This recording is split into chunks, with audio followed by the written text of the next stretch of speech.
There we go. Yeah. Now you're recording, but this has to be plugged into here. Okay. I thought that was probably the case. And then we turn the guy.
Imagine there's no heaven.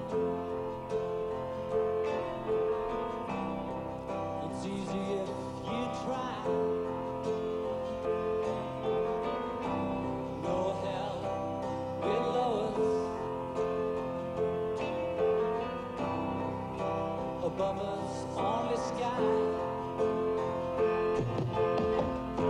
Imagine all the people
think I need to gong and tell him to go eat. That's probably a good idea. He's not on the agenda today, is he? If he's on the agenda, I'm out.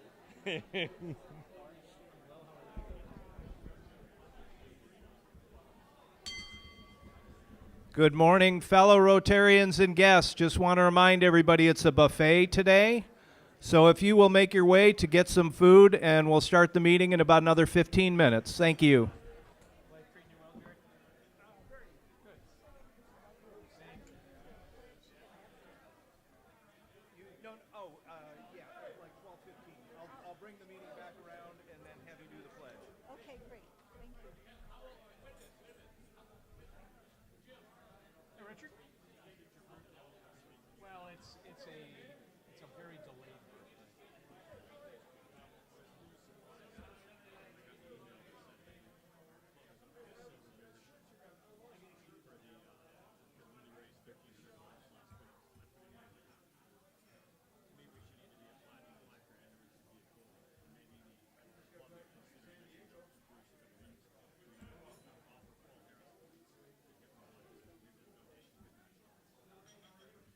Something to consider. Yeah, a little incentive often helps.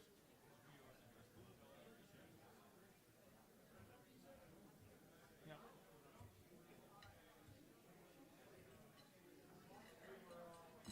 So Thomas is going to pitch it again because we had 13 people said that they donate. And donate to what? I'm not even sure what. Basically, sponsorship for the district conference. Oh, okay. So 13 people raised their hand. He didn't get down who all they were. Richard basically said, hey, I'll throw in 100 provided we can go for the gold. What I was going to, and this just all came in today, what I was going to say is if we don't reach the 2,500, I'll reach out to Joni and see if the foundation will kick in some to, let's just say we get to 2,000. I'm not sure that's actually something the foundation can give to. Good point. Yeah. Yeah, actually, with you saying that, Yeah, unless it's a 501c3, C3, I don't think it can do right, it. yep. Yeah, you're right, I don't think they can.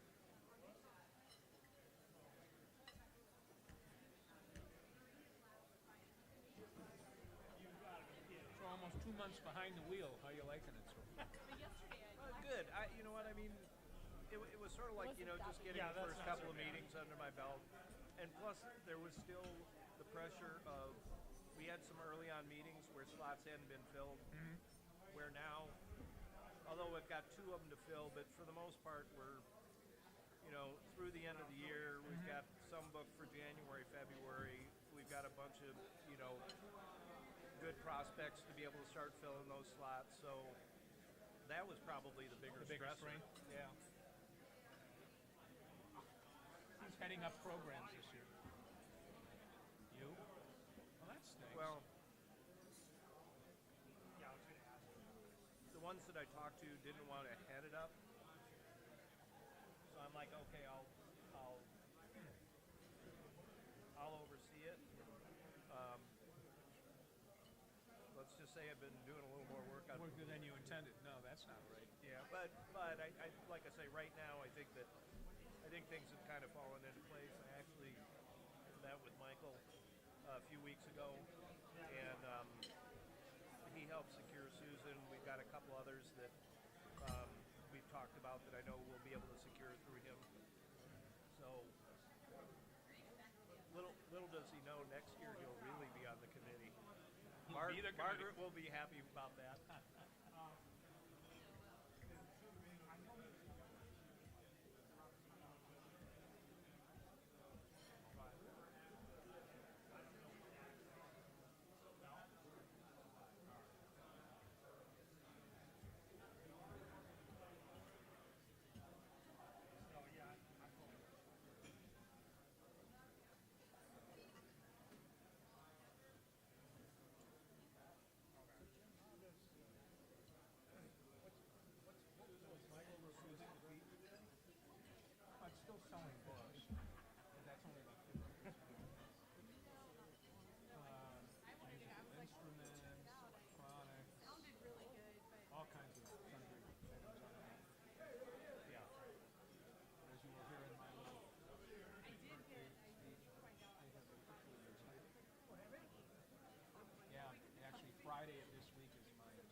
good about is that I'm leaving them in the best financial shape. I'm looking at the group and I'm going, I have no idea why they have it. There was a lot of work and combined effort over the last couple of years, but a couple things came together and we are in much better shape than we've been in a very long time.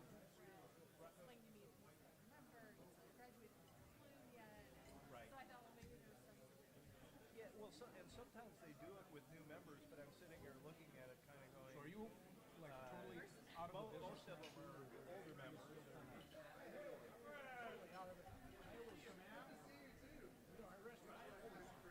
Oh, did? I didn't know that.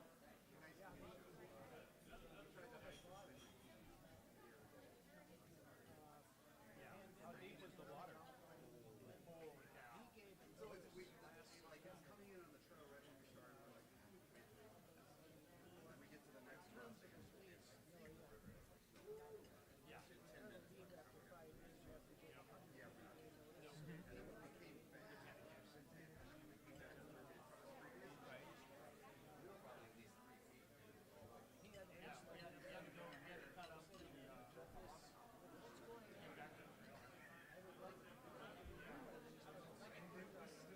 I was wondering about the two of you. Yeah, but the water was like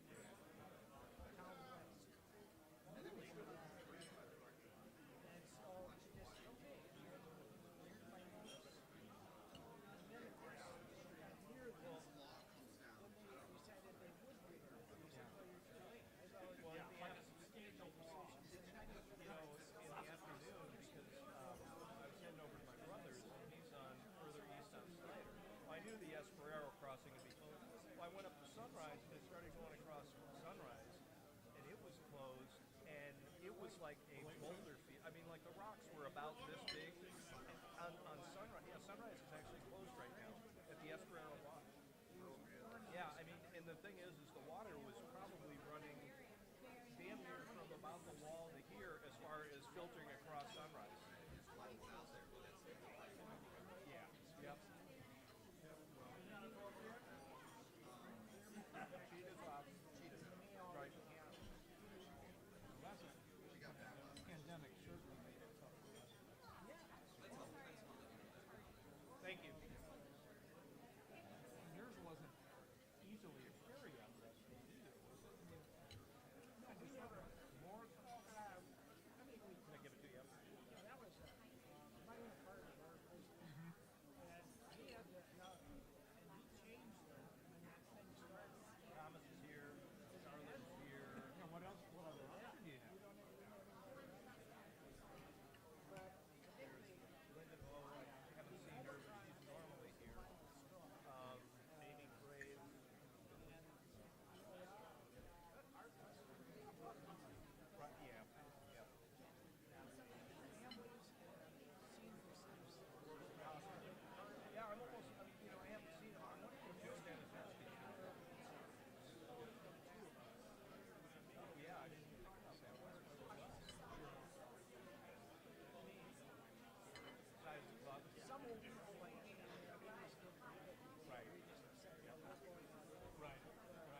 starts in the fall for her, so we should be getting into that. Yeah. A lot of stuff. I mean, I'm thinking the last couple of weeks, 3 weeks we've been home, and like the days are just flying by because there's so much we're doing.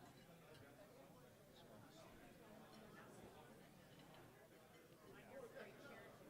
No. Yes, we did, but we bought new ones too. Yeah, we kind of kept a couple of good ones we had and bought all new stuff. So, yeah, we're gonna have you guys down here before too long, because the house is now finished as far as we're going. Yeah. What brings you here today? Ah, so hubby has got one in your name. Congrats. I'm sure you are. All right.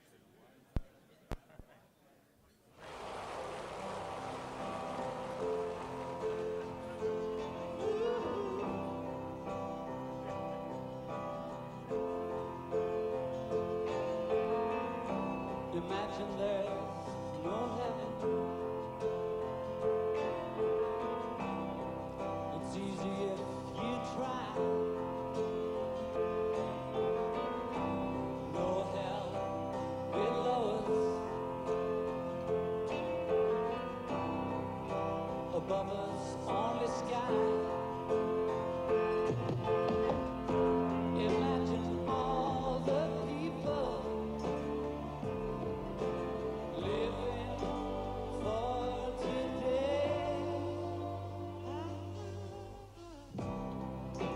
Imagine there's no country. It isn't hard to do. Nothing to kill or die for. No immigration too. Imagine all the people living life in peace.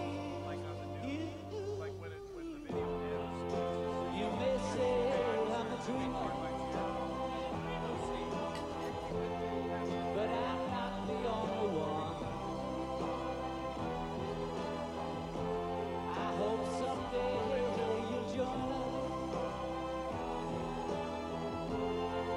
And the world will be as one. Imagine no possessions. I wonder if we can. No need for greed or hunger. A brotherhood and sisterhood of man. Imagine all the people sharing all the world. You may say I'm a dreamer, but I'm not the only one. I hope someday you'll join us. And the world will be as one.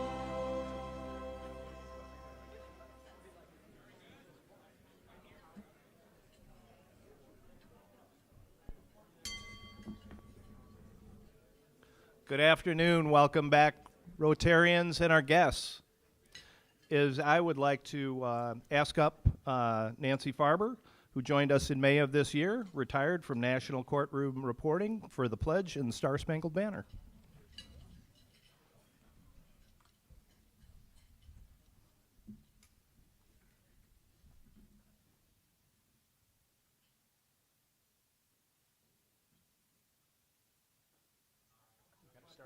Oh, I pledge allegiance to the flag of America and to the republic for which it stands, one nation, under God, indivisible, with liberty and justice for all.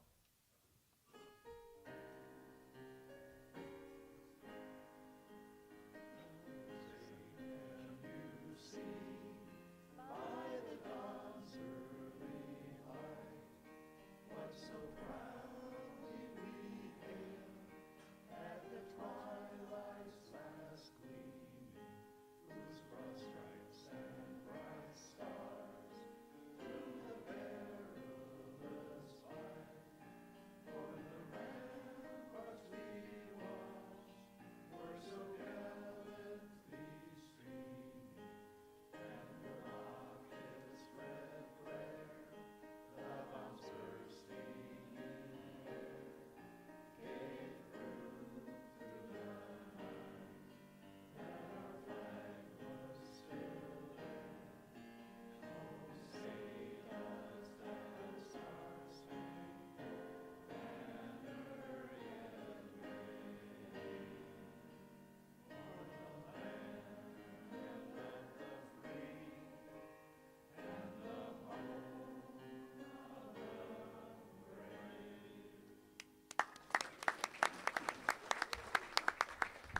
while Bob is coming up, please go ahead and have a seat. While Bob's coming up for the inspiration, I needed to pass on, maybe we can have a moment of prayer for Bruce Aarons, is that he's been diagnosed with lymphoma and leukemia, and apparently it's a pretty rare form. He just had to rush back to Texas for some more tests. So if we could keep Bruce and his wife Sarah in our thoughts, and we will have cards going around on the table. So if we can just have a quick moment.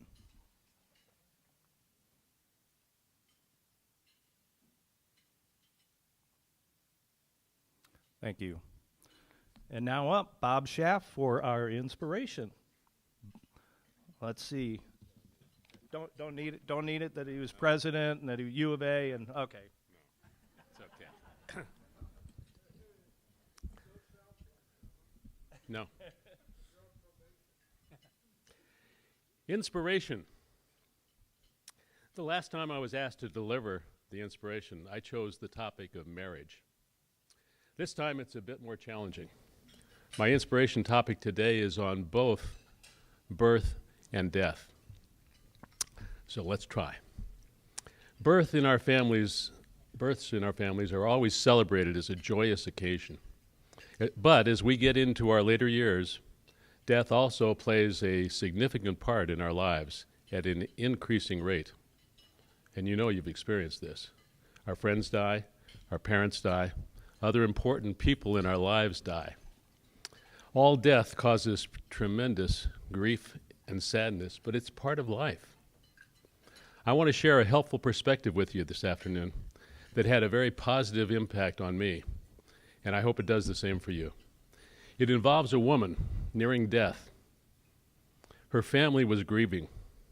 It's a perspective that was spoken by a close family friend with the woman's family at her bedside. I share this perspective with you now and ask you that you play the role of the grieving family. And here's what he said.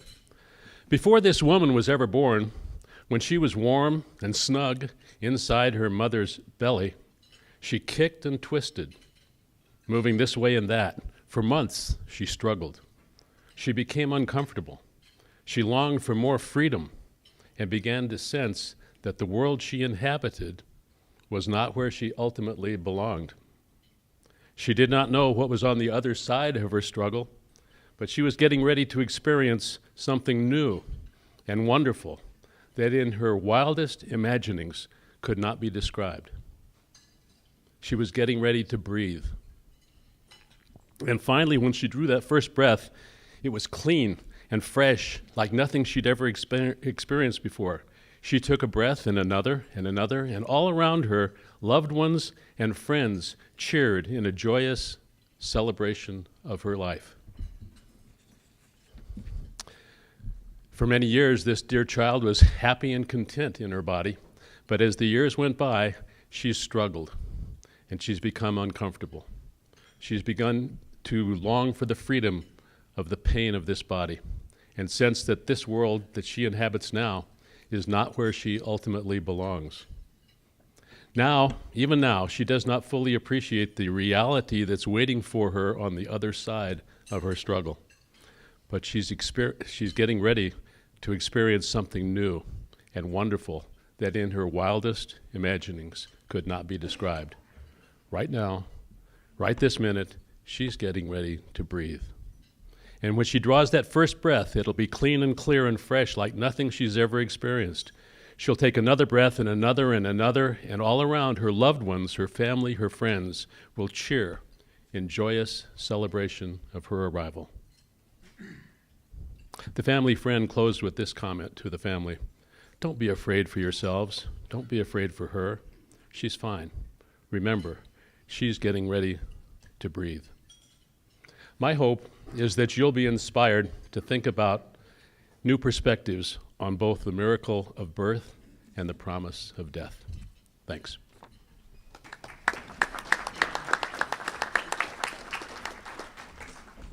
Next up, Chris Dodge for introduction of our guests. Good early afternoon, everybody. And we'd like to take a couple moments to recognize our guest with us here today and If you are able, just raise your hand and stand up so we can say hello to you. So Gist of Shar Harris, say hello to Elaine Cunningham. Hi, Elaine. And thank you. That was a nice stand. I like that. It was like it was a curtsy stand. And Gist of Amy Graves, say hello to Jamal Givens. Hi, Jamal. Welcome. Gist of Bobby Larson, say hello to Tracy Larson. Hello. Hey, Tracy. And Gist of John Harned, say hello to Michael Manny. Michael. There you go. Take it away.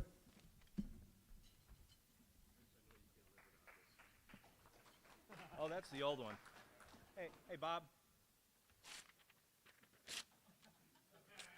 I don't need an agenda. If I'm going to have Michael Greiman come up to introduce our speaker. As you know, he's with the Chamber of Commerce. He joined us in May of this year, and University of Arizona graduate. So, Michael, take it away.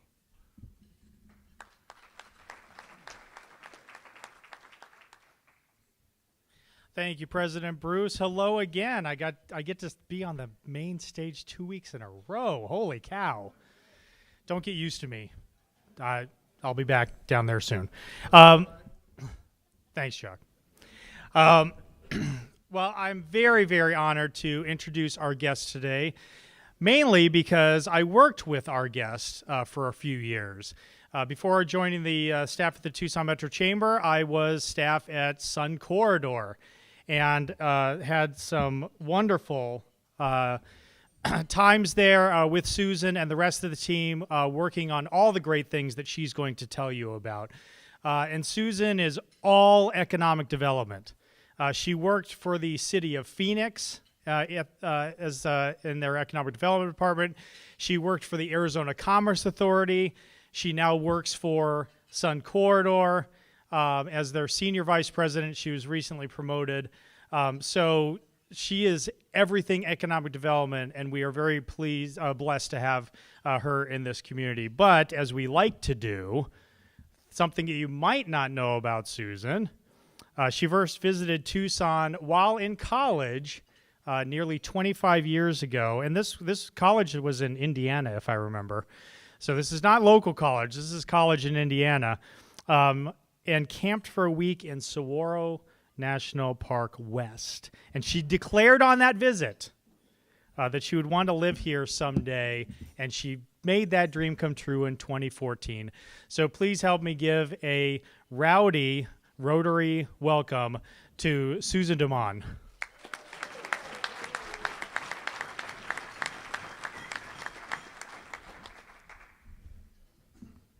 Good afternoon. Good afternoon, everyone. Thank you for the opportunity to come speak with you today.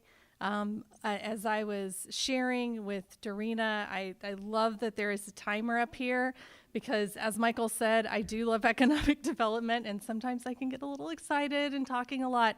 So I'm going to do my best to stay on track for the 20-minute time period, and then I understand we'll have a few minutes at the end for questions and answers, and I don't need to rush out of here, so if you aren't able or don't have the opportunity to ask your question at the conclusion of my remarks, I'll be hanging around, or if you just want to come up and chat one-on-one, I'm glad to do that as well.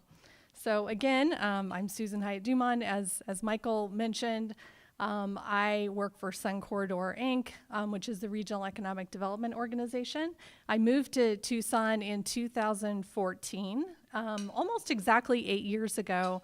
And I remember that year, there was a really good monsoon season, and I was very excited about it. I'm like, this is wonderful, because I had lived in Phoenix for 10 years. That's how I came to Arizona originally, and they just don't have the nicest monsoons like we do here. And so it was really wonderful, and I say that just because I think we've had a wonderful monsoon season this year as well. It's one of the many things that we talk about when we're selling our region, because a lot of times people from outside of Tucson that have never visited don't really understand this phenomenon, and they come here and just think it's all dry and it never rains, and they're always surprised by how lush and biodiverse our desert really is. So anyway, thank you, Michael, for the invitation. A little bit about Sun Corridor Inc. Let me see if I can do this correctly. So Sun Corridor Inc., as I mentioned, is a regional economic development organization. And we are a private group, we're a private nonprofit, and we're really industry driven. And I'm going to take a little more time to talk about what that means. When companies come to our community and are evaluating it for either relocation or expansion, they're looking at the region. They come to our group because we represent that entire region. And we know that if they choose the Tucson region, that all communities in the region will benefit by their relocation, regardless of which one they ultimately select. If they don't choose our region and they go somewhere else, we're not going to win and nobody's going to win. So we know that if we can just get them here to our region, regardless of which community they select, that we're all going to win by bringing in additional jobs and investment and revenue. And my next slide will get into that in a little more detail. The second point about us being a private nonprofit, I think is, I always assume that people know and understand this, but I've learned in conversations over the years, a lot of folks think that we're funded by all the government organizations. We actually only have one government contract, and that's with Pima County. We have a contract and a scope of work with them. They're a really important partner, and it works really well because they're also regional. And so we're able to align with them and execute their plans as it relates to bringing in new business and wealth-generating companies into our community. About 75% of our funding is from the private sector, and about 25% of that is through that contract I mentioned with Pima County. And to that point, for the last bullet point, we're really industry-driven, meaning that it's really the private sector leaders in this community that have made an investment in economic development, and they see the benefit of a regional group. They see the benefit of investing in what we do because ultimately it helps their businesses and their companies. And some of it is, it may be transactional for a company like TEP. They know if we bring in more businesses, that's going to be more customers. But for a company like Raytheon, it could be, that we're bringing in more companies that help them be more competitive because then they're able to recruit folks a little bit more from the labor force, because then if they have a spouse that they're bringing, they'll have job options when they get here if they don't want to work at Raytheon or they are in a different industry. So they want to see overall our economy grow, and that's why they invest in us.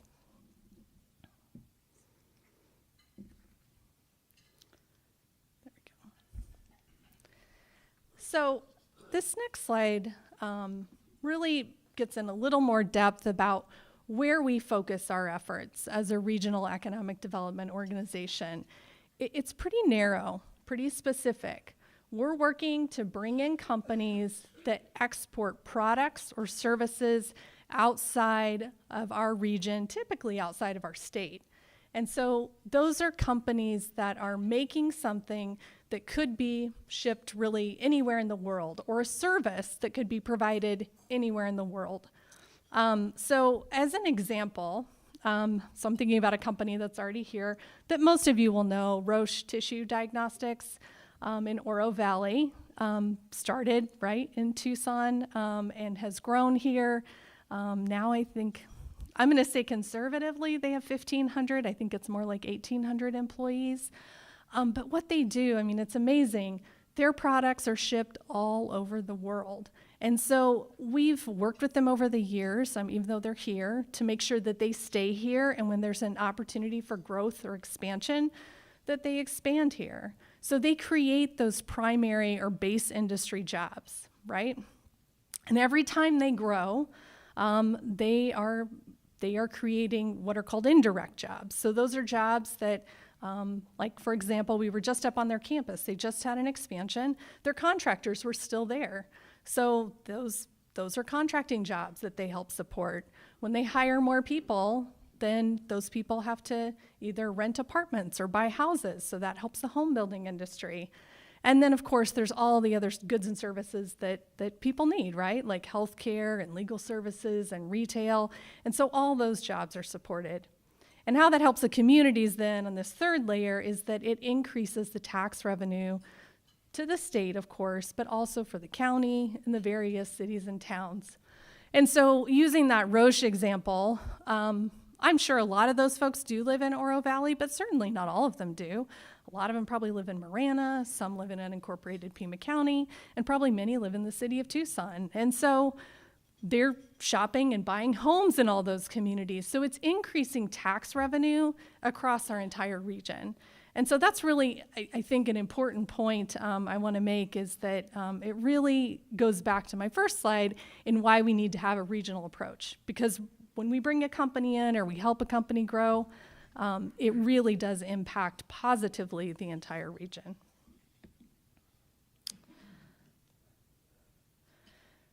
So you might ask yourself, if you're not familiar with us or what we do, like, well, how do you go about doing this, or where do you focus? We don't just, it's not out of nowhere. I mean, we really take time, energy, and effort, and have over the years to identify where our strengths are and what our assets are, and then narrow that focus into targeted industries. We'll certainly help any company that is a base industry employer that knocks on our door. We don't turn anyone away. However, where we're proactive are in these 4 areas. I don't think it's any secret that we're an aerospace and defense town, and we have been for a very long time, obviously anchored by Raytheon, but also more than 200 other, aerospace and defense-related firms in this community, some of which are suppliers to Raytheon and some of which, aren't, and they do entirely different things. Aerospace and defense has been a strength of our entire state for many years, and we're consistently ranked in the top 5 in terms of our labor force in that particular industry. So we tend to attract a lot of aerospace and defense-related projects. Also on the list, transportation and logistics. This has become increasingly important, and it really kind of got turned on its head during COVID. Transportation and logistics is still going through a lot of transformation right now, but what we were seeing is that we couldn't get enough industrial warehouse product on the market fast enough, and we still can't, although it seems to maybe be shifting at the moment, that we might have reached a point where there is enough availability and absorption that we don't need quite as much industrial product, but transportation and logistics with the warehouses, and think Amazons, right, and other e-commerce, and even traditional retailers during COVID that shifted, accelerated their path on e-commerce, were just scrambling to find warehouse space. So this has been a sector, an industry that's been really in flux. And we are well positioned because of our proximity to Mexico. We're only 60 miles from the border. And then we also have Interstate 10. It's one of only 3 cross-country freeways. And it's the freeway where it connects the growth areas of the United States. So there's a lot of growth in the southeast, all the way across the southern part of the United States through Texas, and all the way to the coast. So this is where the growth area is, and we see a lot of companies that want to be located along that I-10 corridor, both to connect to where the growth is, and then also, even though California is losing businesses and population, it's still a huge economy with lots of ports, and they want to be connected to that as well. Third, bioscience and healthcare. While this isn't as large of a part of our overall economy, it's really important, particularly because of the University of Arizona College of Medicine and what that asset has contributed to our community and has helped to spin out in terms of companies. And I'll go back to my reference to Roche as being one of those small companies that spun out and our biggest success story by far, but there are many other out there, many of which you may not know because they're small and growing, but we see a lot of opportunity in that area. And then last is I think one of the more interesting is mining and renewable technologies, and I want to focus on the technologies piece of that. This is not mining. Mines are going to go where the natural resources are. I could be the best salesperson in the world, and they're not going to come to a community that doesn't have what they need to mine, right? However, companies in the technology space that serve that industry really can operate from anywhere, and they do. And so we have companies like Caterpillar, like Hexagon, like Modular Mining that could be located anywhere in the world, but they choose to be in Tucson, not necessarily because there are mines here. There are mines in lots of places, but because of the assets we have. And again, I've got to point back to the University of Arizona. This is one of their core strengths. They're one of, I believe, only 12 colleges left in the U.S. That have a School of Mining. In fact, they've elevated that. It was part of the engineering school. Now I believe it's its own standalone school, and that really is a huge strength of ours. And companies like, I don't know if you all know this, but Modular Mining 45 years ago, spun out of the University of Arizona. They were doing autonomous trucks before there were autonomous vehicles that anybody knew about, and that was in the mining industry. That's unique for Tucson. Not a lot of other communities around the world have this as a core strength. And we've learned that by going to different conferences around the world in mining. They know Tucson. Now, not in every industry, but in the mining industry and in mining technology, they know Tucson is definitely the place to be. So what do we do at Sun Corridor, and how do we do it? So the services we provide to companies are at no cost.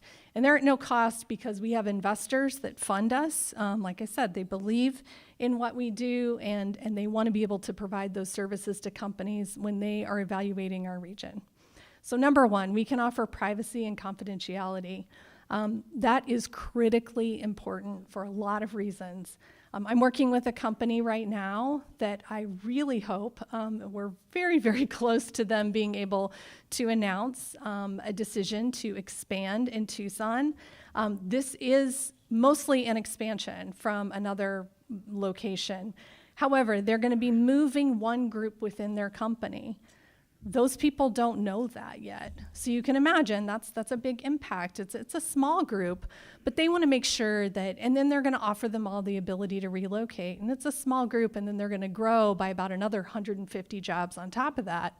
So they need to be able to roll that message out and make sure that they don't find out in some other way. So we take that very seriously. There are also a lot of competitive reasons that companies do not want anyone to know what they're up to, what they're doing until it's the appropriate time, because there's a lot of competition within the marketplace, and obviously in some industries right now especially, it's more competitive than others. We provide companies specialized data. So we have subscriptions to a lot of different data services that we're able to get them the information that they need in order to make educated decisions. So for example, if they're looking at different options in terms of real estate, we have a data service that helps them understand where they're going to be able to draw their workforce from in a 15-minute commute, a 20-minute commute, whatever time frame makes sense for their particular industry. We can provide them that data. We can tell them who is already in the market in those types of jobs and who else they could potentially tap into within a particular commute shed, which they very much value. And then Michael mentioned I'm from Indiana, so I got to use a basketball analogy. So I like to tell folks we're like the point guard, okay? When you come to work with Sun Corridor, I'm going to be your point guard. I can't do every single thing for you, but you're always going to be able to come back to me, and then I'm going to be able to dish you out to somebody else and say, all right, this is what you need. Okay, here's who you need to talk to. All right, you need that. Well, you need to go talk to this person. So that they always have a central point of contact in this community that they can ask questions to. And it happens not just when they're making a location decision. I can tell you that years later, after companies come here, I still get text messages and phone calls. And they usually start with like, I have no idea if you can help me with this, but, and then, fill in the blank. And we always do try to help in one way, shape, or form. A lot of times people hear economic development groups, and what you read about in the newspaper are incentives. Oh, they must be getting lots of money to come here.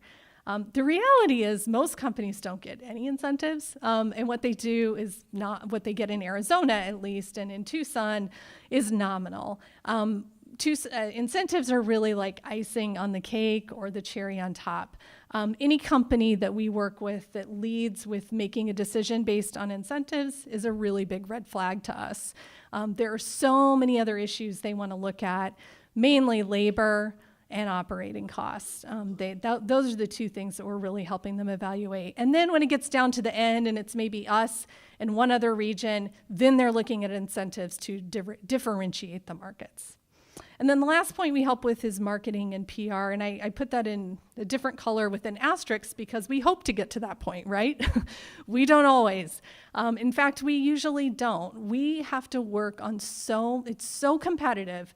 We have to work on so many projects just to get the few that actually locate here. So I always say in economic development, if you are someone that gets discouraged easily, this is not the job for you. If you don't if you get told no and you quit, it's not the job for you. You have to just move on and get over it and get to the next one and give as much effort on the next one as you did on the last one. It's really important because the reality is, and this is across economic development organizations in the US, I mean, at best, very best, your win rate, meaning how many projects say yes, is like 20%. More realistically, it's 10 to 15%. So we get told no a lot, and you just have to take that and take that feedback and then hopefully improve and win the next one.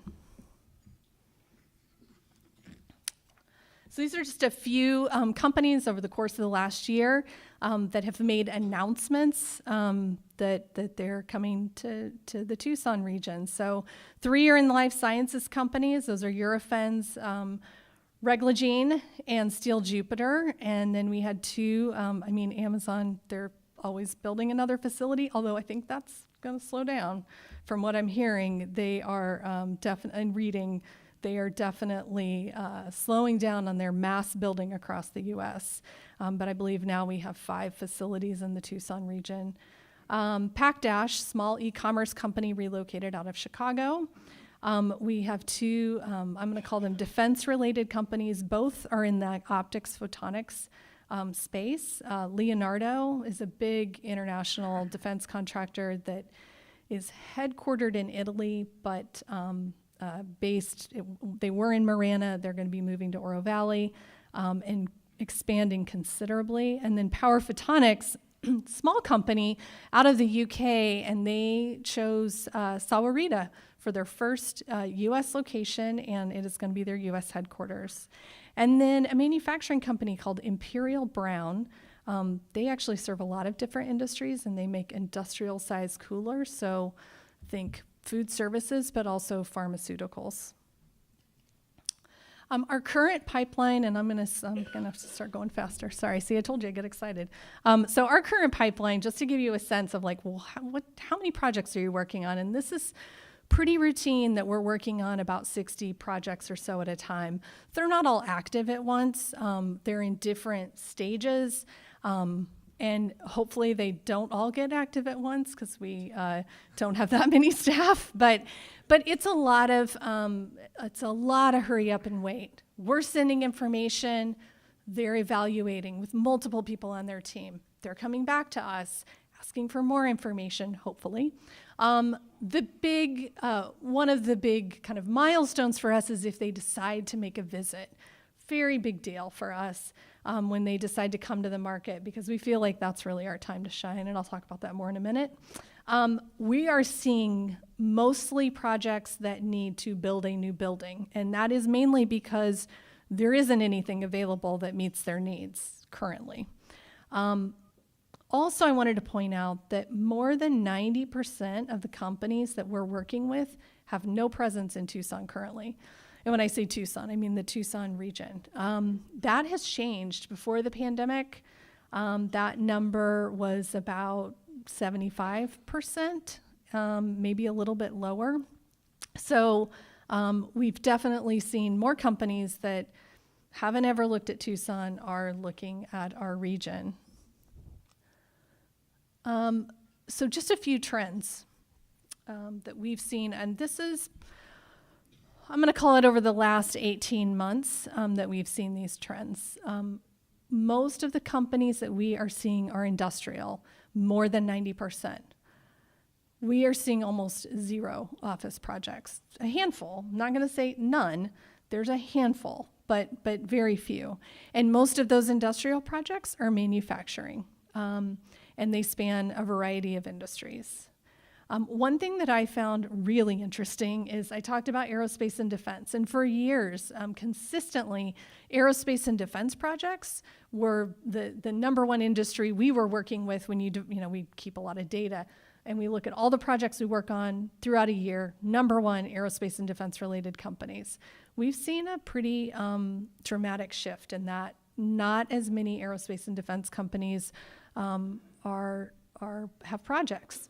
And so I got a little concerned because we should be competing for those, and what we hear across the industry and other markets that compete for these projects is there just aren't as many projects. It's not that they're not looking at Tucson, there just aren't as many projects out there. Really interesting is that we've seen a spike in automotive.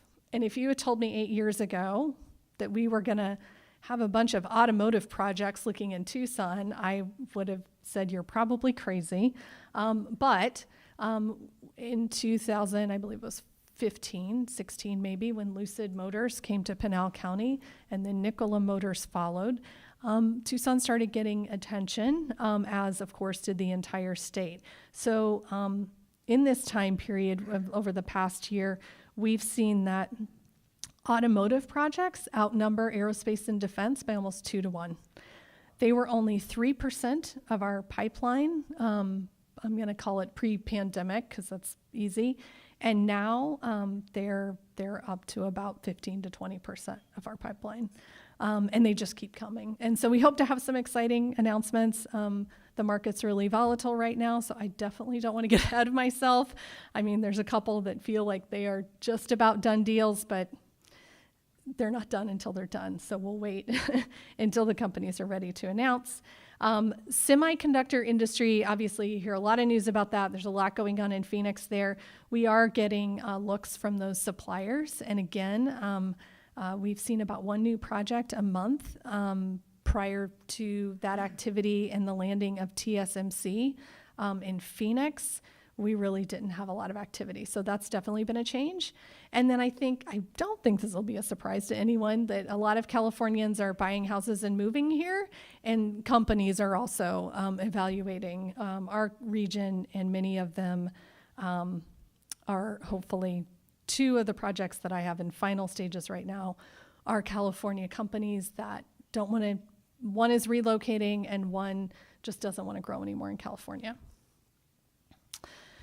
And I will wrap this up by saying, Michael mentioned that I've been promoted, and part of that came as a result of this past year and looking at our data and really kind of reflecting on what it all meant. And so this past year, we competed for more projects than we have at any time in our organizational history. And we're about 17 years old now. So that was huge. We were very, very busy. We had more site visits from companies evaluating Tucson than we've ever had. And I always say, when they come in June, July, and August, you know they're serious, right?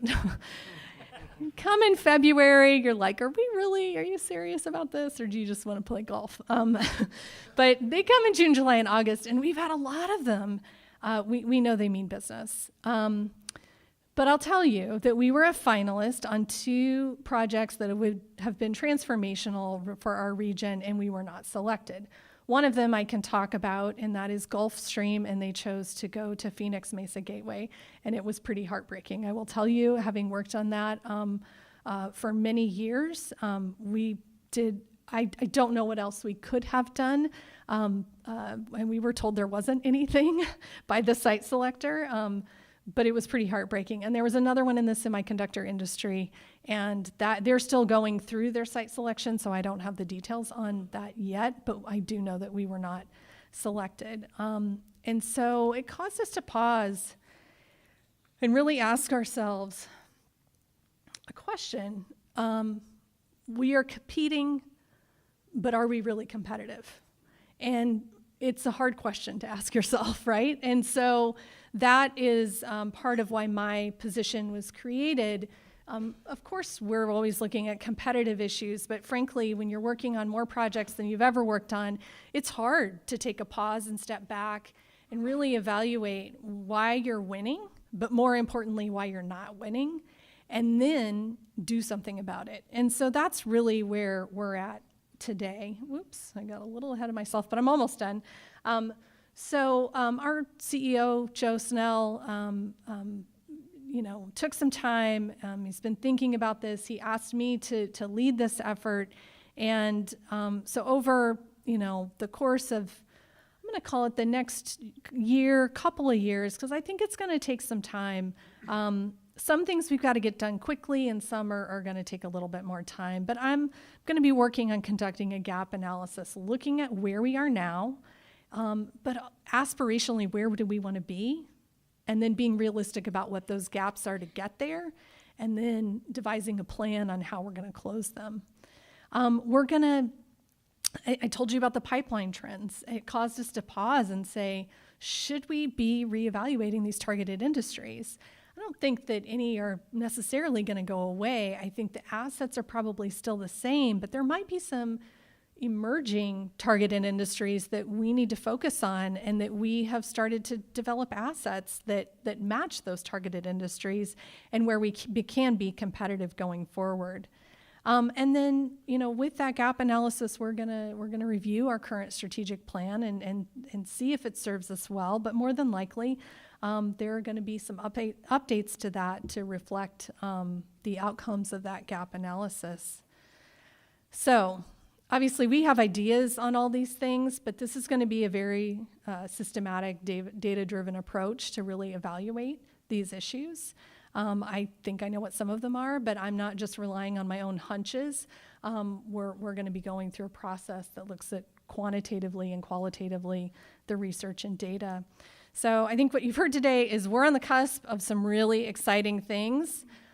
We just don't want to take our foot off the gas pedal. We have to keep pushing forward, and we have to be realistic about where we fall short, and hopefully address those gaps and keep competing and have some really exciting projects that I'll be able to talk about the next time you invite me to come. So I'll take questions. I know I went a little long. Thank you for your time.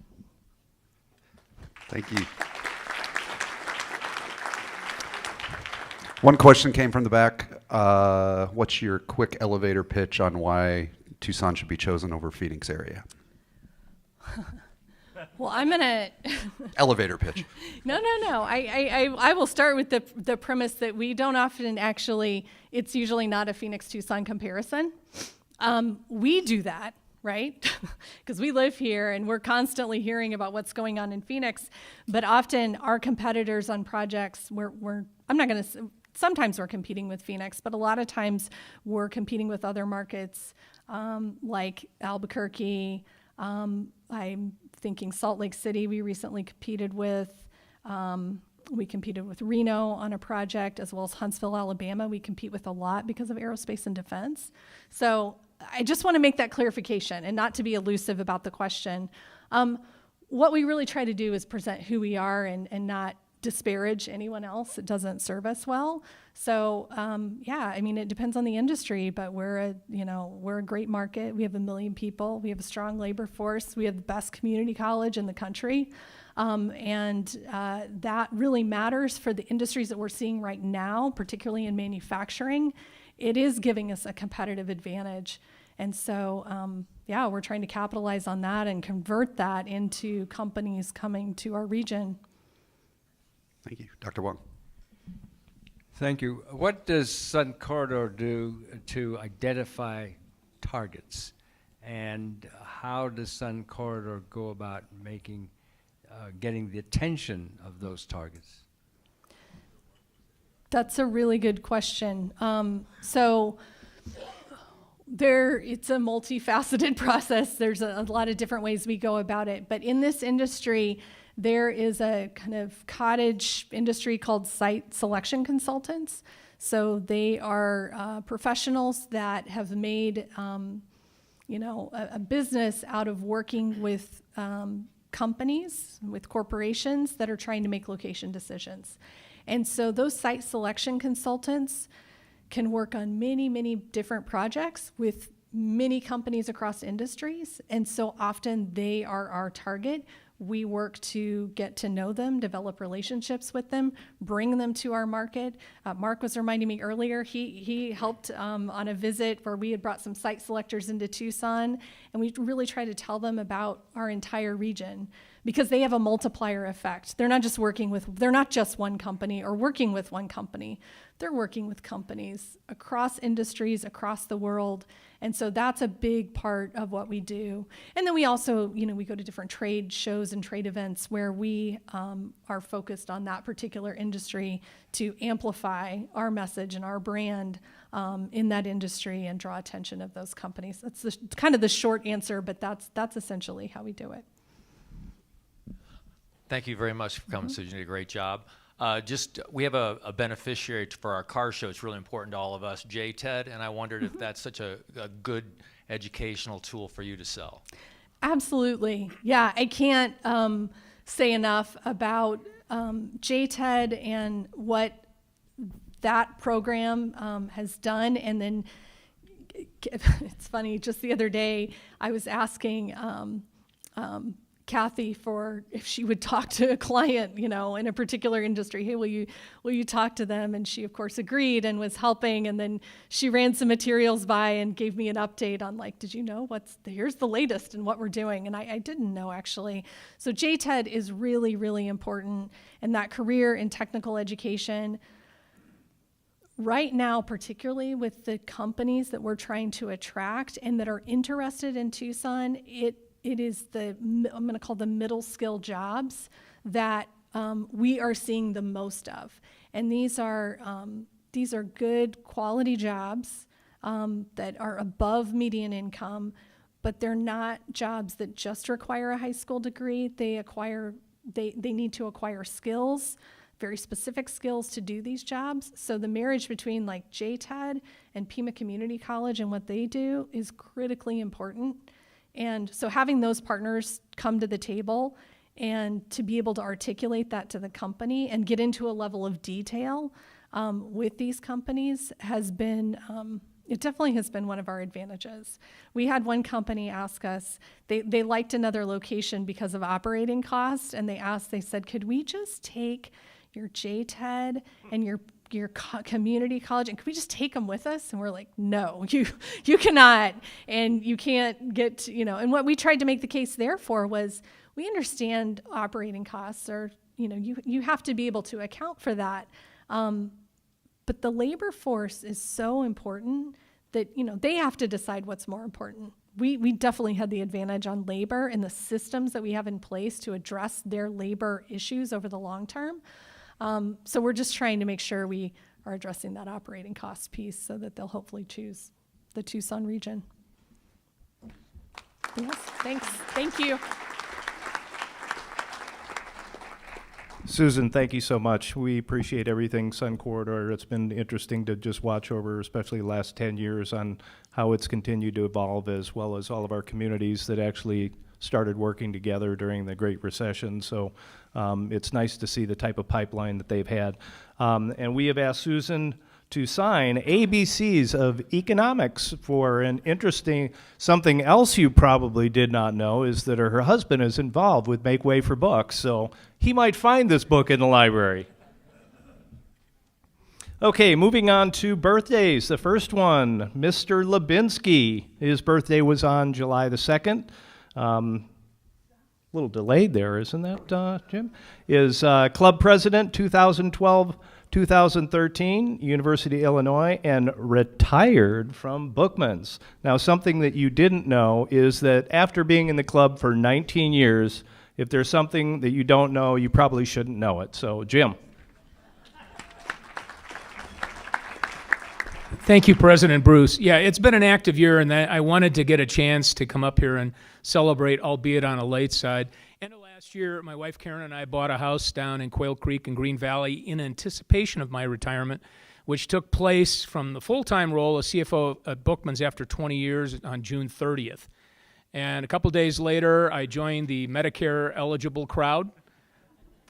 And a couple days after that, Karen and I headed up to Denver for the wedding of our son to the lovely Kristen Craig, and we're really happy to have her join our family. And the day after the wedding, Karen and I took off for Europe and spent nearly 3 weeks touring around Europe. And then when we returned with COVID, which is a very common thing these days. So I missed my first birthday celebration there, and that's why we've kind of got it pushed back to here. So, and then the last couple of weeks and throughout this month, I've been working extremely hard at retirement. So, and I think getting pretty damn good at it. So I've got 3 checks for you today, Bruce. First one is for Rotary International's annual fund. Second is for Polio Plus and hopefully sponsoring my indoor ride this year. Charlotte, I think I'll join you there. And the third is for our club's international endowment. Thank you. Thank you, Jim. He is getting good at retirement. We will be seeing you at golf tomorrow, right? Okay. Next, Jerry Sullivan is, his birthday was on August the 9th. He joined us in 1997, also retired from Sullivan's Eatery and Creamery. But something that, I see what I did was I actually copied and pasted Jim's remarks, so I don't remember your remarks, Jerry, so come on up. You can tell him what it was. Pardon me? I said you can tell him what it was. That's unusual about me? Yeah. That people don't know? Oh, that's your picture. Yeah. What's unusual is that picture. No one here in this club has probably seen it before, and I haven't seen it for a long time. But anyway, that's me back at 8 years old, and recently I turned 80. And as you can see, there's not been much of a change. So, so when you turn 80, it's kind of a big milestone birthday. Not in this club. Everybody's been there, done that, is what most people are saying. But it was a big deal for us. And, of course, we had a big family celebration. In our family, I've said this before, but again, because of the age of the club, I'll say it again because we always forget. But it wasn't just me that had a birthday on August 9th, but our daughter Shannon had a birthday, and our grandson Jax turned 18 that day. So we celebrate, for the last 18 years, we've been celebrating 3 birthdays on August 9th, and we did it again this year, except that I had a more prominent role. And I got lots of nice gifts. Probably the most unique gift I got was my son Pat gave me a portion of the Sullivan's Eatery and Creamery sign. You've probably heard that the restaurant closed because of the pandemic in June.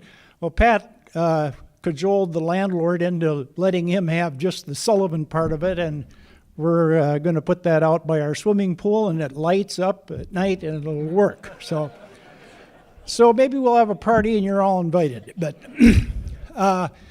there were other things that happened that same birthday week. On Thursday of that week, our daughter-in-law, Jessica Sullivan, graduated from the U of A nursing school. And then our grandson, Jax, who I mentioned turned 18, he left later in the week. He's going to school at the University of Utah, so he left to that. I think he started this week. And finally, the last thing that happened is my wife, Kathy, turned 81. So we had to celebrate that as well. But in addition to all that, on last Saturday, that was the anniversary of me joining this club, the 25th anniversary. And of course, I got up at noon and started celebrating and went into the wee hours.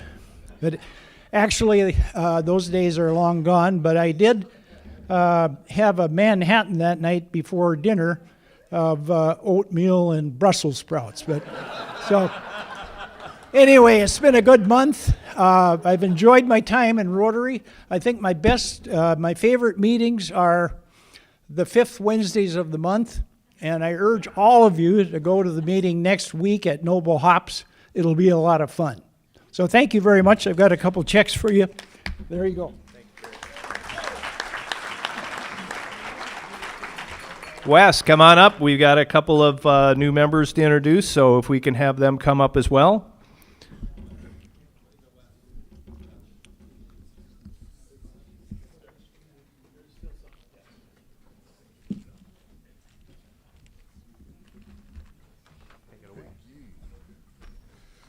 Good afternoon, fellow Rotarians.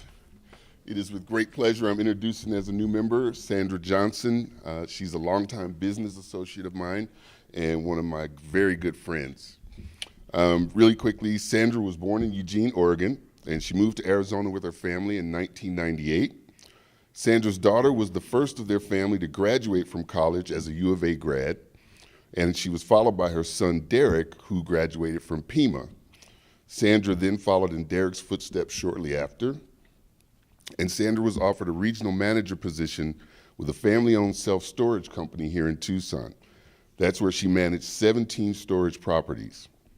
She's been instrumental in developing a partnership with WorldCare to provide truckloads of donations to hurricane victims. She served on several boards, including the Women's Council of Realtors, the Hearth Foundation, and the Arabian Oasis Culture Center. She currently co-chairs the Volunteer Arizona Bowl Committee, AKA the Blue Blazers, and serves on the Southern Arizona Construction Career Days Committee. Sandra is an associate broker with Indy Realty, and she and her husband Raymond Smith co-host the I Am Real Estate Show on KVOI The Voice, 1030 AM radio. What you may not know about Sandra is that she has traveled to Abu Dhabi 3 times while her daughter taught at an Emirati girls' school. She has 4 grandchildren under the age of 6, and she and Raymond were married 3.5 years ago in the Hall of Champions before a U of A basketball game. And yes, she attended the game in her wedding dress. Sandra Johnson.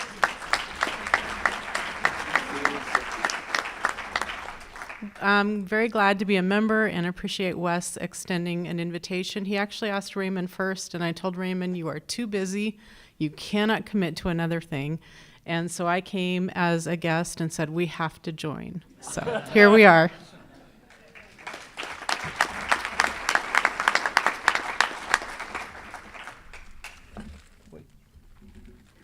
Hey, Wes.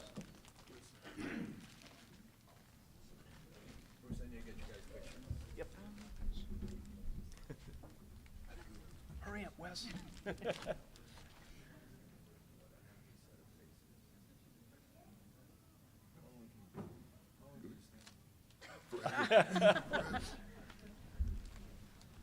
Oh. Got another one. Yep. No, you're taking. There we go. Yeah, so let me introduce to you my husband, Raymond Smith. You'll notice we don't share our last name. I've been in real estate a long time, and I've marketed myself as a Johnson. So the 2 most common names in Arizona are Johnson and Smith. Wasn't much of an upgrade, although he was. So Raymond was born in the projects in Philadelphia. He enlisted in the United States Air Force October 15th of 1981. He joined as a weapons loader and retired after 22 years of service. He was hired at Raytheon Missile Systems, working on multiple missile programs, culminating in the position of an international program manager. He retired from Raytheon after 16 years and went on to work with me in the residential real estate industry. We recently joined Indy Realty. He is an avid golfer. He loves to cook, and he's not bad at it. Loves to grill and barbecue. He spends a lot of time supporting the community. He is also the co-chair of the Arizona Blue Blazers for the Arizona Bowl. He is the chair of the Arizona Sands Club Ambassador Membership Committee. He is a vice chair on the Board of Development for Junior Achievement. And he is also a member of the 100 Men Who Give in Tucson, Coaches for Charity, Southern Arizona Construction Career Days, and raises funds for the Tucson Youth Football and Spirit Federation. Ray is also a co-host of the I Am Real Estate radio show. Imagine that. We have the same grandchildren, the same 4 grandchildren. He is most proud of how his faith steers him to work on becoming a better man every day. So I'd like to introduce to you my husband, Raymond Smith.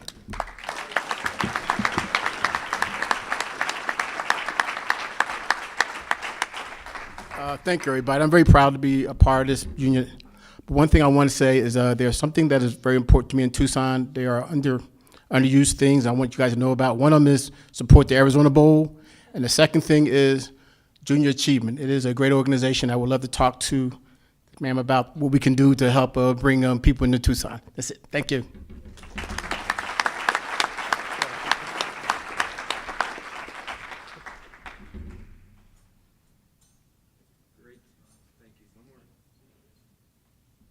Thanks, Lee. Thank you, Bruce. Absolutely. Thank you, sir. Thank you. My cheat sheet. Charlotte. Okay, next, Paul Harris time. If we can have Bobby and Tracy come up, you have to be like kind of front and center. Actually, kind of right between Lee and Charlotte over here would be perfect. So.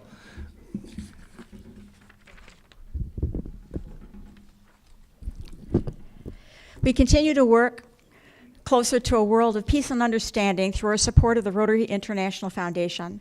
And today's presentation of 2 Paul Harris Fellow recognitions is the Foundation's way of expressing its appreciation for a substantial contribution to its humanitarian and educational programs.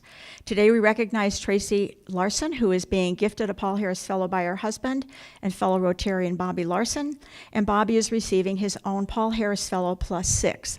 They are both wearing their new recognition pins. Tracy Schaefer Larson grew up in Tucson, one of 3 daughters raised by a mother who had a PhD from the U of A. Tracy graduated from Rincon High and then made her way to the big U of A. She graduated a Wildcat for life and then moved to Hawaii, where she had 2 of her 3 children, Taylor and Lauren. Tracy and her husband Chuck settled in Scottsdale, where 3rd child Chad was born. Tracy was very involved in every child's education, heading up the PTAs and committees for raising money in their schools. She was and is the ultimate mama bear, and we pity the person that messes with her cubs. She raised her 3 children, a single mom, while at the same time having careers as a business owner, a life coach for a motivational speaker, and the CEO of a company. She then became very successful flipping homes in Scottsdale until the 2008 recession put an end to that endeavor. Although having to reinvent herself numerous times, she has always enjoyed a challenge and faced each like a cool cat, always landing smoothly on her feet each time. She met Bobby at one of her work events 5 years ago, and because her mom was dealing with dementia, they became close quickly, talking about the ups and downs of that miserable disease. After dating a couple of years, Tracy and Bobby got married on the beach on Nantucket Island. It was a wonderful week with family, and an experience neither one of them will ever forget.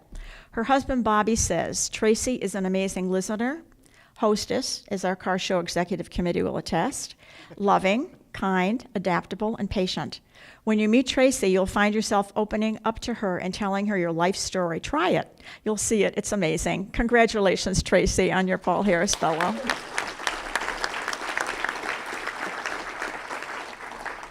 Bobby grew up in the buckle of the Corn Belt in Paxton, Illinois, an area that fellow Rotarians David Pashkow, Jim Lubinsky, and Mitch Pisak are familiar with as they would drive through Paxton on their trips back and forth to their homes on their way to the University of Illinois. He worked at his father's clothing store, Larson's Men's and Boys Wear, which was in Paxton from 1864 until 1992. That's 128 years. Originally opened by his great-grandfather from Sweden, you could find everything from suits to luggage, baseball socks to shoes. Bobby grew up in this lovely little rural town where sports was king, and he joined in, playing football, basketball, track, and baseball. Bobby attended the University of Illinois, where he was a Sigma Chi and played on the baseball team. He majored in business administration, marketing, and got strongly involved on campus as well in his fraternity. He has lived on the East Coast as well as the West Coast. He had many different occupations and lifestyles, from teaching, athletic director, coach, to being a membership director for the largest health club chain in Southern California and the rest of the country. For the last 17 years, Bobby, with his business partner Claus, have developed and operated the Villas Assisted Living and Memory Care in Tucson, Green Valley, and Tallahassee, Florida. The Villas is a unique neighborhood model with many homes together with 10 residents in each who require professional care. The Villas currently has 100 residents in Green Valley, and once full will have that same number in Tucson.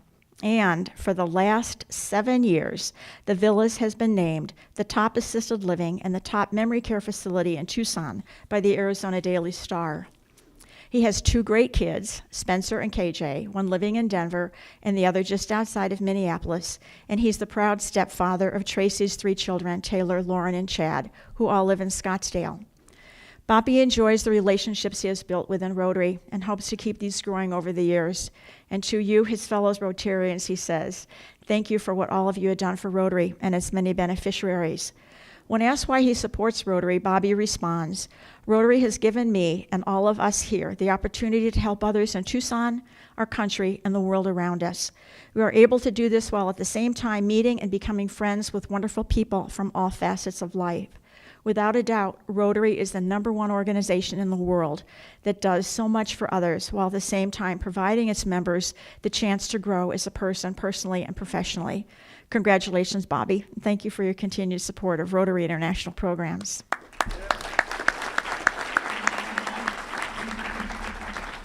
And just one more thing. We have our gifts of little or no value to present to you. Bobby did not mention in his bio that he sits on the U of A College of Educational National Advisory Board. So we have one of their tote bags for you to carry your car show papers in. And then, so that you both look spiffy at our car show, we have matching Rotary work shirts for you. Please join me in congratulating our newest Paul Harris Fellows.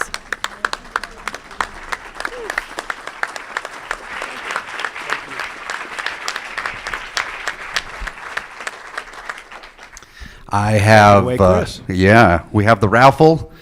We used our trusted Darina and Carrie to draw the winning numbers. So if you lose, don't talk to me, talk to them. But if you win, you can talk to me because I have $57 for you. So the winning number is 152687. 152687. No winner. Hey, Gene won! Yay! Congratulations! And did you win the big money?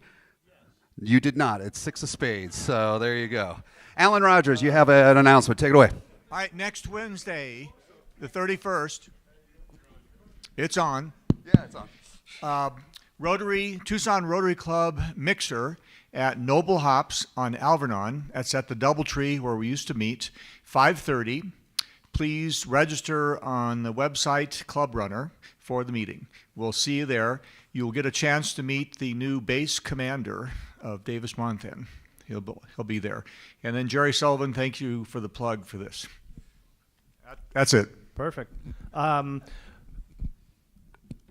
September 21st, Tommy Lloyd will be here. Everybody must register. We're going to be capped at 175. We know we're going to have a good turnout. We have also set an invitation to all of the other Rotary clubs to where they're invited along with their guests. That's one of the ways that John has helped to be able to secure the basketball and football coach in the past. And keep in mind that will be a read out. You will hear about that. Next, our Facebook page. Cindy Barbie has finally gained access and is posting things on there. Yay, Cindy! The one thing that I do ask is if you have not already connected with that page, please do so. And when you see posts, if you would be ever so kind, but to share them so they are going out to your sphere and make comments. The more things that we can get going out amongst our sphere, the more it will help for us to be able to attract new people in. Bobby, come on up, Car Show Minute. First, I just wanted to welcome Susan again. I've got some cards for you, Susan, because it'll show you how to order your tickets and all the people you work with, how to order tickets from that, okay? Just the other thing I wanted to go over quickly with you is that I wanted to give great gratitude to people that have already been out there getting sponsors for the club, for the car show. We've right now gotten about $180,000 with 68 sponsorships of cash. Plus we have in-kind prizes that we've gotten. And then we also have all the stuff that Mary Martin, that those of you know Mary, what she's done to bring in media for this is unbelievable. But all the work too that just all the executive committee have already done. So now everything's culminating and everything's been getting it to a perfect spot. So now we just need all of you to sell tickets. So you got to support Susan to bring in businesses to Tucson by selling lots of tickets to get JTED more money. Thanks.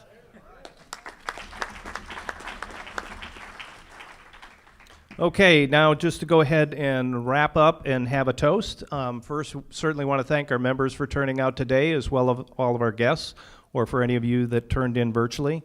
If you don't regularly contribute to the scholarship cups, if you would be so kind to drop a few dollars in the cups, it would be greatly appreciated. Happy birthday to Jim and Jerry. Bobby and Tracy, congratulations on your Paul Harris. Sandra and Ray, welcome to the club. We're glad to have you here. Next week, as he mentioned, it's going to be Noble Hops. And just as a reminder to kind of get into that Labor Day theme is, wear your favorite beach wear, Hawaiian wear. We're going to coast into the weekend with tropical drinks. So now if we can stand for a toast.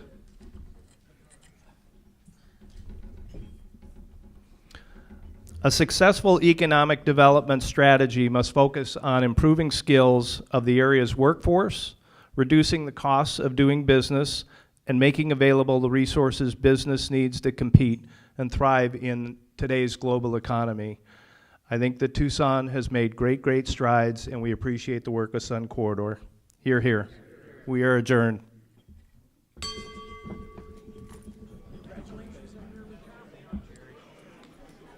All right, 4 minutes. I was going to say, you did a nice job wrapping that up for as long as Susan. So Jerry, the sign's going to stand for well because as you get older, in case you forget your name, all you have to do is look in the backyard.